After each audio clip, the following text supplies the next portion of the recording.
Hello, good evening. നോക്കാം ഈ വാർത്തകൾ സമഗ്രമായി. ഇപ്പോൾ വരുന്ന പ്രധാനപ്പെട്ട വാർത്ത, തമിഴ്നാട്ടിൽ വീണ്ടും അനിശ്ചിതത്വം. TVKയുടെ സർക്കാർ രൂപീകരണ ശ്രമങ്ങൾക്ക് വീണ്ടും തടയിട്ട് ഗവർണർ. വിജയിക്കാൻ 118 പേരുടെ പിന്തുണയുണ്ടെന്ന് തെളിയിക്കാൻ കഴിഞ്ഞിട്ടില്ലെന്ന് ലോക്ഭവൻ. സത്യപ്രതിജ്ഞയ്ക്ക് അനുമതി നൽകിയിട്ടില്ലെന്നും ലോക്ഭവൻ വൃത്തങ്ങൾ വ്യക്തമാക്കി. CPM-ഉം CPI-യും പിന്തുണ അറിയിച്ചതിനു പിന്നാലെ വിജയ് CPM സംസ്ഥാന കമ്മിറ്റി ഓഫീസിൽ എത്തി.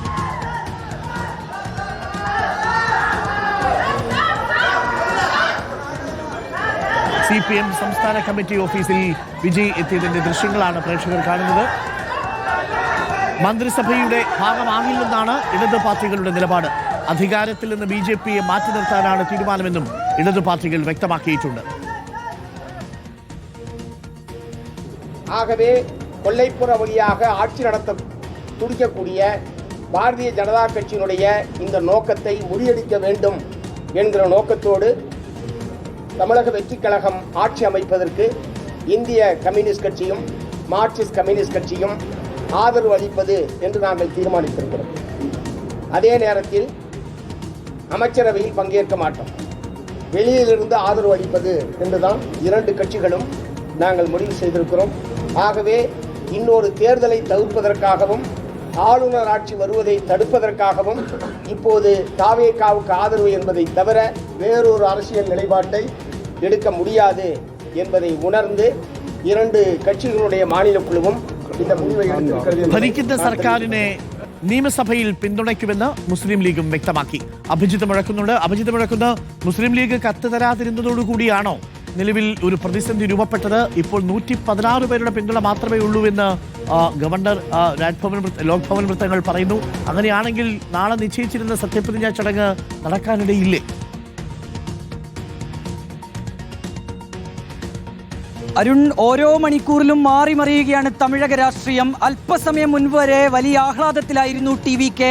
നാളെ രാവിലെ 11 മണിക്ക് സത്യപ്രതിജ്ഞയ്ക്ക് ഗവർണർ അനുമതി നൽകി, ലോക്ഭവൻ അനുമതി നൽകി എന്നുള്ളതാണ് TVK വൃത്തങ്ങൾ അറിയിച്ച കാര്യം. പക്ഷേ ഈ അവകാശവാദങ്ങൾ, TVKയുടെ അവകാശവാദങ്ങൾ പാടെ തള്ളുന്നു ലോക്ഭവൻ. അതായത് ഭൂരിപക്ഷത്തിന് ആവശ്യമായ അംഗസംഖ്യയിലേക്ക്, ആ ഒരു നമ്പറിലേക്ക് എത്തിച്ചേരാൻ TVKക്ക് സാധിച്ചിട്ടില്ല എന്നുള്ളതാണ് ഇപ്പോൾ ലോക്ഭവൻ വ്യക്തമാക്കുന്നത്. അതായത് നേരത്തെ 3-ാം തവണ ഗവർണറെ വിജയ് നേരിട്ട് കണ്ടിരുന്നു. അതിനുശേഷമാണ് CPIM CPI ഓഫീസുകളിലൊക്കെ എത്തി വിജയ് നന്ദി പറയുകയും ചെയ്തത്. പക്ഷേ ഇപ്പോൾ പറയുന്നത്, ഗവർണർ വ്യക്തമാക്കുന്ന കാര്യം, ലോക്ഭവൻ വ്യക്തമാക്കുന്ന കാര്യം, 116 പേരുടെ പിന്തുണ മാത്രം, അത് ഉറപ്പാക്കാൻ മാത്രമാണ് വിജയ്ക്ക് സാധിച്ചത്. അതിൽ കോൺഗ്രസ് ഉണ്ട്, TVK മാറ്റി നിർത്തി കഴിഞ്ഞാൽ കോൺഗ്രസ് ഉണ്ട്, ഒപ്പം CPM CPI എന്നീ ഇടതു പാർട്ടികളുടെ പിന്തുണ, അവരുടെ പിന്തുണ കത്ത് മാത്രം നൽകാൻ കഴിഞ്ഞിട്ടുള്ളൂ വിജയ്ക്ക് എന്നുള്ളതാണ്. അതായത് BCKയുടെയും മുസ്ലിം ലീഗിന്റെയും പിന്തുണ ഉറപ്പാക്കാൻ, അല്ലെങ്കിൽ ആ ഒരു MLA-മാരുടെ പിന്തുണ ഗവർണറെ ബോധ്യപ്പെടുത്താൻ നിലവിൽ നമുക്കറിയാവുന്ന വിവരമനുസരിച്ച് മുസ്ലിം ലീഗ് കത്ത് നൽകില്ല, അവർ സർക്കാരിനെ പുറത്തുനിന്ന് പിന്തുണയ്ക്കുകയുള്ളൂ. പക്ഷേ BCK കത്ത് നൽകും എന്നാണ് അറിയിച്ചിരുന്നത്. BCKയുടെ കത്ത് ഹാജരാക്കിയാൽ മാത്രമേ നാളെ സത്യപ്രതിജ്ഞ ഉണ്ടാവുകയുള്ളൂ. അങ്ങനെ തന്നെയാണ് അരുൺ. നേരത്തെ BCK തങ്ങൾ നിരുപാധികമായ പിന്തുണ നൽകുന്നു എന്ന കാര്യം അറിയിച്ചിരുന്നതാണ്. മാധ്യമങ്ങളെ കാണുമ്പോൾ ഇടതു പാർട്ടി നേതാക്കളും അക്കാര്യം വ്യക്തമാക്കിയിരുന്നു. BCK തങ്ങളോട് ആ വിവരം അറിയിച്ചു, അത് ഞങ്ങൾ നിങ്ങൾക്ക് മുൻപിൽ പറയുന്നു എന്നുള്ളതാണ് ഇടത് നേതാക്കൾ വ്യക്തമാക്കിയ കാര്യം. പക്ഷേ നിലവിൽ ചില അനിശ്ചിതത്വം അവിടെയുണ്ട്. അത് ഈ അധികാര കേന്ദ്രങ്ങളുമായി ബന്ധപ്പെട്ടാണ്, അല്ലെങ്കിൽ അധികാരവുമായി ബന്ധപ്പെട്ടാണ്. TVKയുടെ മന്ത്രിസഭയിൽ ഉപമുഖ്യമന്ത്രി സ്ഥാനം വേണം എന്നുള്ളൊരു ആവശ്യത്തിൽ അത് BCK നിൽക്കുന്നു എന്നുള്ളതാണ് നിലവിൽ നമുക്ക് ലഭ്യമായിട്ടുള്ള വിവരം. അക്കാര്യത്തിൽ ഒരു ധാരണയിലേക്ക് എത്താൻ ഇതുവരെ കഴിയുകയും ചെയ്തിട്ടില്ല. അതിനാൽ തന്നെയാണ് ഇപ്പോൾ ഈ പിന്തുണക്കത്ത് BCK നൽകാത്തത് എന്നുള്ളത് തന്നെയാണ് വിവരം. നേരത്തെ ഈ BCK വൃത്തങ്ങളുമായി സംസാരിക്കുന്ന ഘട്ടത്തിൽ, ഇന്ന് വൈകിട്ട് ഏതാണ്ട് 5 മണി സമയത്തായിരുന്നു അവരുടെ മീറ്റിംഗ്. അതിനുശേഷം ഇവരുമായി സംസാരിക്കുമ്പോൾ BCK വൃത്തങ്ങൾ വ്യക്തമാക്കിയത് തങ്ങൾ ഇമെയിൽ വഴി ഈ പിന്തുണ കത്ത് നൽകി എന്നുള്ളതാണ്. പക്ഷേ അക്കാര്യം ലോക്ഭവൻ ഇപ്പോൾ നിഷേധിക്കുകയാണ്.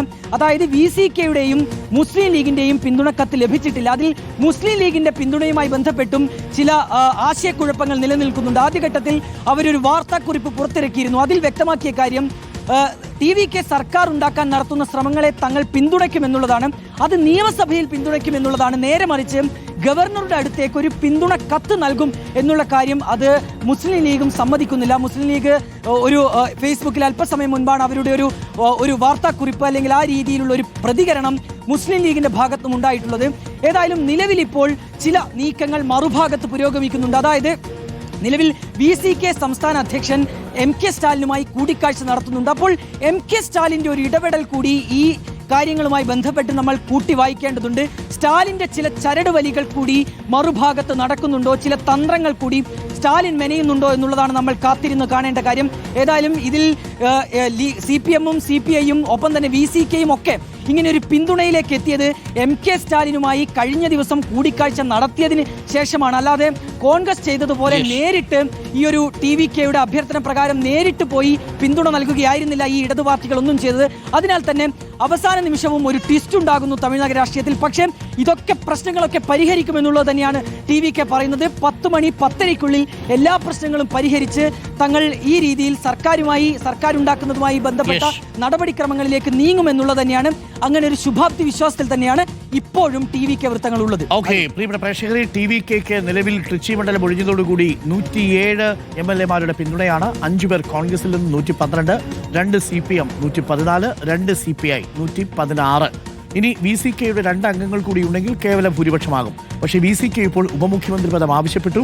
നഗരാസൂത്രണം കൊടുക്കാം എന്നുള്ളതാണ് TVK പറഞ്ഞിരിക്കുന്നത്. പക്ഷേ അത് ഇതുവരെയും VCK താല്പര്യം അറിയിച്ചിട്ടില്ല. ഇതിനിടയിൽ VCK-യെ സ്റ്റാലിൻ സന്ദർശിച്ചു എന്നുള്ളൊരു വിവരം കൂടി ഇപ്പോൾ പുറത്തു വരുന്നുണ്ട്. അങ്ങനെയാണെങ്കിൽ നാളെ നിശ്ചയിച്ചിരുന്ന സത്യപ്രതിജ്ഞയ്ക്ക് ലോക് ഭവൻ അനുമതി നൽകാൻ സാധ്യതയില്ല. അങ്ങനെയാണെങ്കിൽ വീണ്ടും അത് അനിശ്ചിതത്വത്തിലേക്ക് പോകും എന്നുള്ള വിവരമാണ് ഇപ്പോൾ വരുന്നത്. നമുക്ക് TVK-ക്ക് പിന്തുണ പ്രഖ്യാപിച്ചതിന് പിന്നാലെ